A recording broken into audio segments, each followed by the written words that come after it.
everyone, welcome to Throne Talk. Today, we're diving into the glitz and glamour of the Magic Millions polo and show jumping event on Australia's stunning Gold Coast, where Zara and Mike Tindall made quite the royal splash.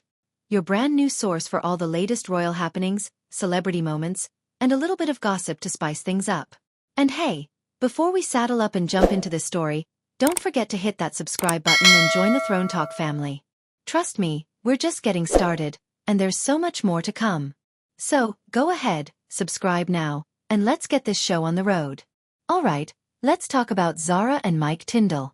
For those of you who may not know, Zara is the daughter of Princess and the granddaughter of Queen Elizabeth II. She's also an accomplished equestrian who has represented Great Britain in international competitions, including the Olympics. And her husband Mike? Well, he's a former rugby star who also happens to be one of the most down-to-earth members of the royal family. These two are basically the couple you'd want to hang out with at a barbecue. They're relatable, fun, and they don't take themselves too seriously. And this weekend, they were living it up at the Magic Millions event. The Magic Millions Polo and Show Jumping Carnival isn't your average sporting event.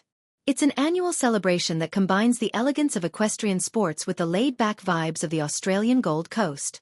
Think of it as part horse show, part glamorous social gathering, and part let's see who can wear the fanciest hat. And trust me, the hats this year did not disappoint. Zara and Mike have been regular attendees at this event, and their presence adds a touch of royal sparkle that everyone seems to love. Now, this year's event was extra special because it featured some serious star power.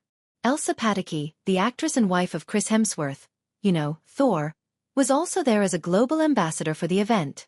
Let's just take a moment to appreciate this lineup. Zara and Mike Tindall, Elsa Pataky, Nacho Figueras, who, by the way, is a famous Argentine polo player and a close friend of Prince Harry, and even former rugby star Billy Slater. It's like the Avengers of the equestrian world, minus the capes but with way more horses. Speaking of Nacho Figueras, this guy is on a mission. He's been working to make polo more inclusive and accessible, which is pretty cool if you ask me. Polo has this reputation for being a sport for the elite, but Nacho wants to change that. He's even been involved in a Netflix series called Polo, to help bring the sport to a wider audience. And his wife, Delphina Blackier, pointed out something really interesting. Polo is one of the few sports where mixed-gender teams are common. So not only is it glamorous, but it's also breaking down barriers. Who knew, right? But let's get back to Zara and Mike. These two were clearly having a blast at the event. Zara, as always, looked effortlessly chic. And Mike? Well, let's just say he knows how to work a suit.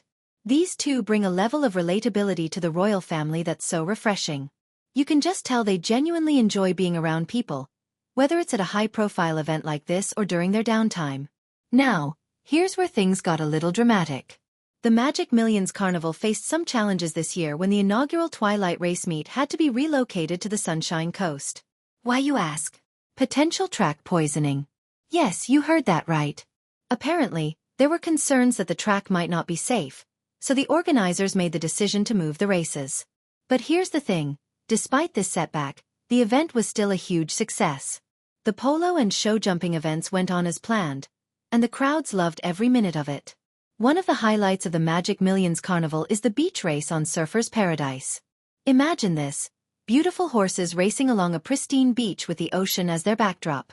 It's a sight to behold, and it's one of the reasons this event is so unique. Thousands of spectators turned up to watch, and honestly, who can blame them? It's like something out of a postcard. The event isn't just about sports, though. It's also a celebration of style, music, and culture. This year's festivities included performances by artists like Daryl Braithwaite and Amy Shark. And let me tell you, the trackside party was lit. Picture this: great music, amazing food, and people dressed to the nines. If you weren't there, you definitely missed out. But don't worry, that's what Throne Talk is here for, to bring you all the juicy details. Now, let's take a moment to talk about why Zara and Mike's involvement in events like this matters. These two are more than just figureheads.